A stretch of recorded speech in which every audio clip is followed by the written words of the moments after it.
Good morning. Well, let's start off by making some plain Jane strawberry jam. Now, I'm going to have two pots going, so you're going to see me reaching over the odd time. This is just how I make jam. I always do 2 at a time. Well, typically anyway. So I've got my 5 cups of berries there. Yes, I do the tradition, like 90% of the time, I make the jam using original pectin, not the low sugar stuff. I just don't like it. That's just a personal thing. I feel if you're going to eat jam, eat jam. Okay, so I got my berries in there. I'm going to add my 1/4 cup of lemon juice to each one. And then I'm going to get the heat turned on to them. And I'm going to let these cook for a little bit, just till they get softened up a bit. And where I can start kind of mashing them up a little bit, I should have taken them out of the fridge. I forgot. Okay, so I'm going to bring you guys back in just a moment, because I'm going to let these get nice and warmed up and defrosted a little bit. And where I can get them mashed up, where I can take a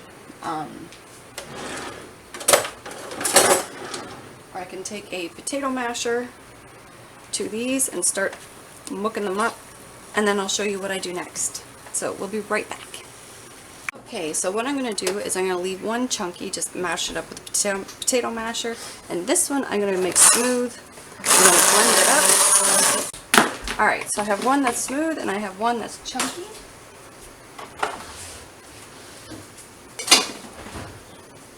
Now what I'm going to do is I'm going to get my potato masher out of there. Okay, let's give this one a bit of a stir. Ooh, that pot's getting hot back there. Okay. Now, so I kind of want to stir down that a little bit so I get some of the bubbles down. Okay, so this is where I'm going to add my pectin now. 1 packet of pectin to each one.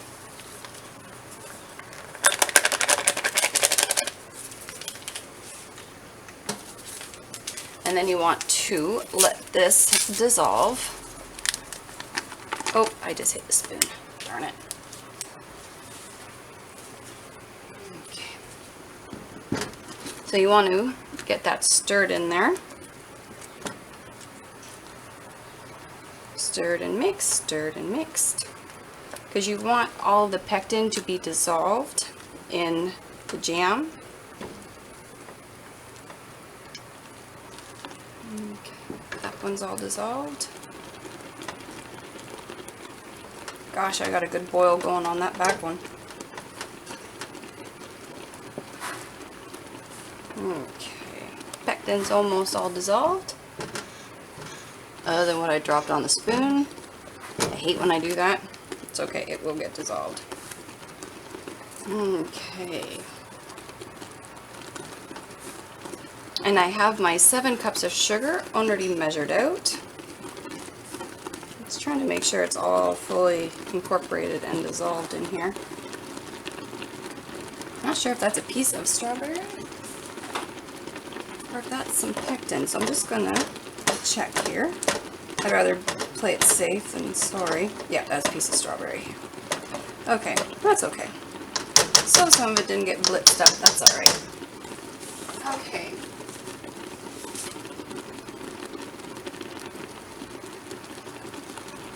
Okay, so you want to get these to a full rolling boil, which my back one is, but this one isn't quite there yet. So let's get the sugar. Actually, see, it doesn't take very long. Let's get the sugar in there. Okay, back one. Sorry guys, I'm gonna be reaching for a second. I normally stand where you guys are when I do this, and I don't think I can.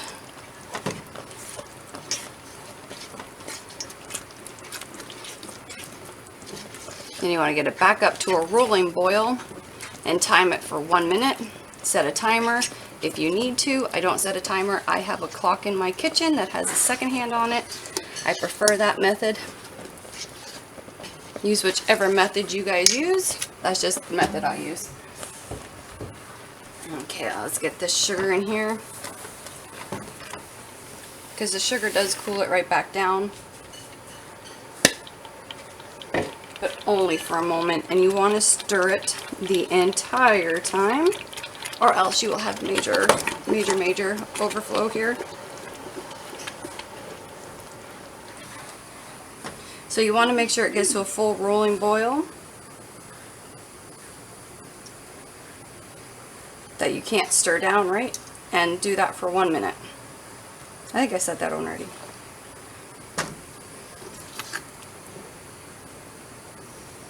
Okay, so I got a boil going,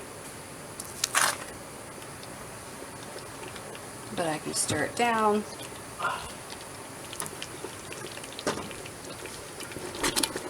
Okay, so now I am at a rolling boil. I cannot stir this down. You can see I'm stirring it. It comes right back. So I have them both actually at that. So I'm going to time this for 1 minute.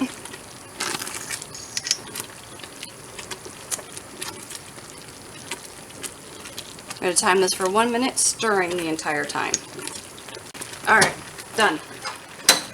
Turn the heat off. Now I'll bring you guys back in a moment when we're filling the jars. Alright. So now what we're going to do is we're going to fill each jar 1/4 of an inch to the top. Or as close as I can anyway. I'm horrible for that 1/4 inch mark.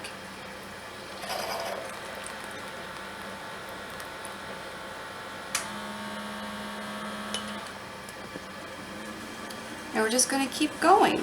And then you got to deep bubble and wipe the rims, which I'll show you in a second. So let me get this one jar done.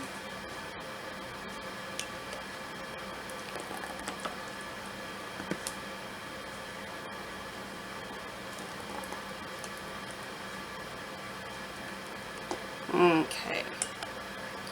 Hot. So you want to deep bubble.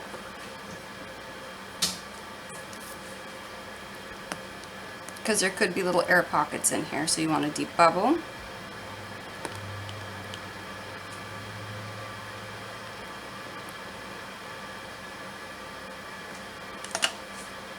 Wipe the rim. My vinegar's in the bathroom, so I'm just going to use some water. Normally I use vinegar on everything, but I'm not really making any mess here, so I should be okay. Hot! Gosh, this is hot.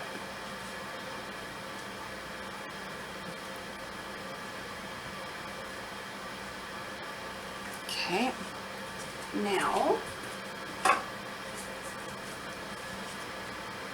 jar lifter.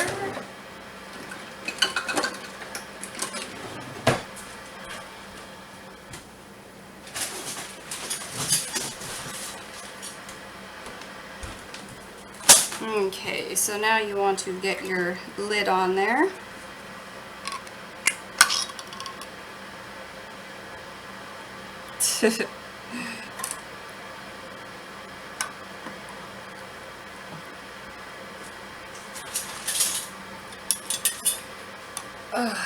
Finger tight.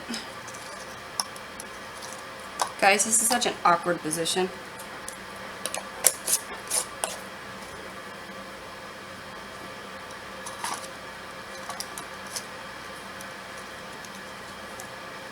Ugh. It doesn't want to go on. Come on, where's the band? Where are you? There we go. Okay. Finger tight. Who can relate to that? I do that almost every time. And then into the water bath canner for 10 minutes. I normally go 15.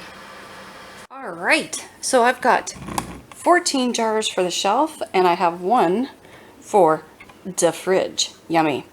So all of these have sealed, which I'm very happy for, because one I actually accidentally knocked over. But let me show you. Okay, so this is still warm, but that's a beautiful setup considering it's still warm. So I think I have a good jam here. So I hope you guys enjoyed the video. Let me know what one of your favorite jams to make is.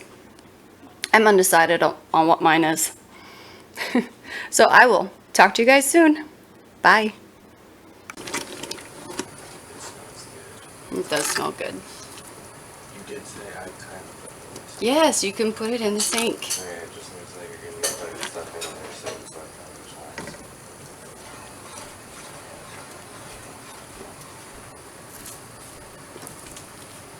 looks good.